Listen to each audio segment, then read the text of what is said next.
Hello, welcome to Amtha's kitchen. இப்போ பீர்க்கங்காய் துவையல் எப்படி பண்ணுறதுன்னு பார்க்கலாமா?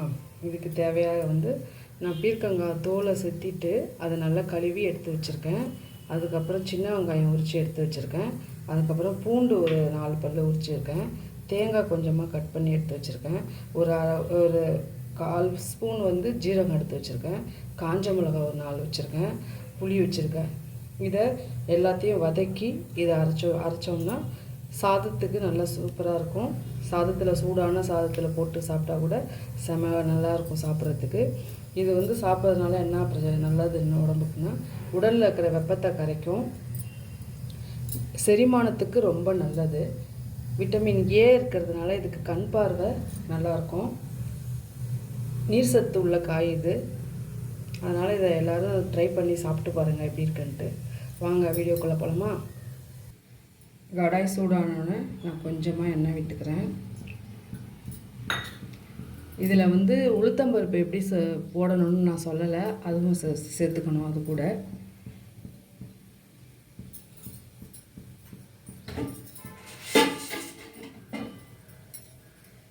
கொஞ்சமாக உளுத்தம்பருப்பு போடுறேன்.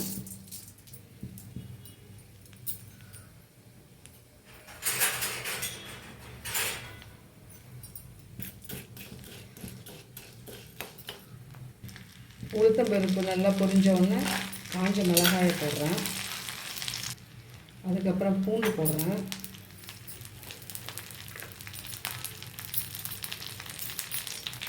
காஞ்ச சின்ன வெங்காயம் சேர்த்து வதக்கிட்டேன். இப்போ ஜீரகம் கொஞ்சம் சேர்த்துக்கிறேன். ஜீரகமும் நல்லா வதங்கட்டும். இது நல்லா வதங்கினதுக்கப்புறம் மற்றதை சேர்த்துக்கிறேன். இப்போ தேங்காய் ஆட் பண்ணிக்கிறேன்.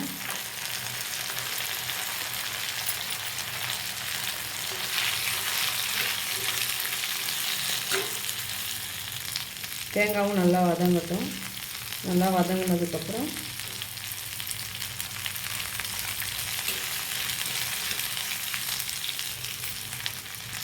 தேங்காயும் நல்லா வதங்கிடுச்சு. வதங்கினதுக்கப்புறம் இந்த பீர்க்கங்காயோட தோல் இருக்குது பார்த்தீங்களா, இதையும் சேர்த்து நல்லா வதக்கிக்கலாம்.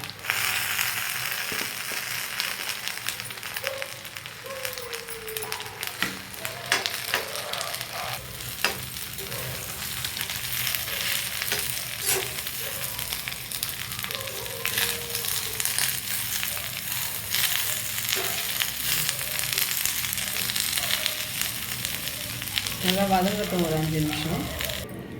இப்போ இதில் ஒரு சிறிய துண்டு அளவு புளி சேர்த்துக்கிறேன். புளி சேர்த்து இதை நல்லா வதக்கிக்கலாம்.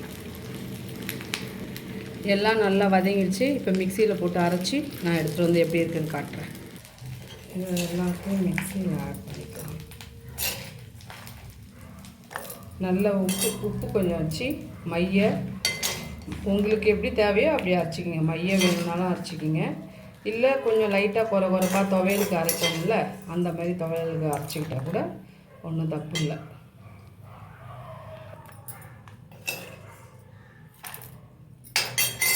இந்த துவையலுக்கு இப்போ ஒரு தாளிப்பு கொடுத்துக்கலாமா?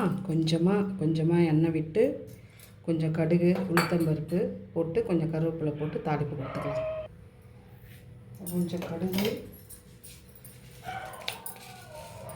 கொஞ்சமாக உளுந்து, உடைச்ச உளுந்து,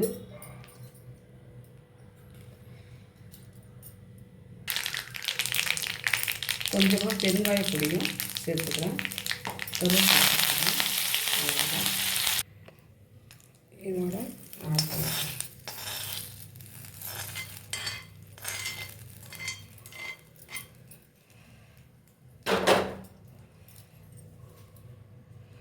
இதை செஞ்சு பார்த்துட்டு எப்படி இருக்குன்னு எனக்கு கமெண்டில் சொல்லுங்கள். இது சூடான சாதத்தில் கொஞ்சமாக நெய் விட்டு கூட போட்டு சாப்பிட்டு பிசைஞ்சு சாப்பிட்லாம். செம்ம டேஸ்ட்டாக இருக்கும். செஞ்சு பார்த்துட்டு எப்படி இருக்குன்னு சொல்லுங்கள். மீண்டும் இன்னொரு வீடியோவில் சந்திக்கிறேன். பாய்.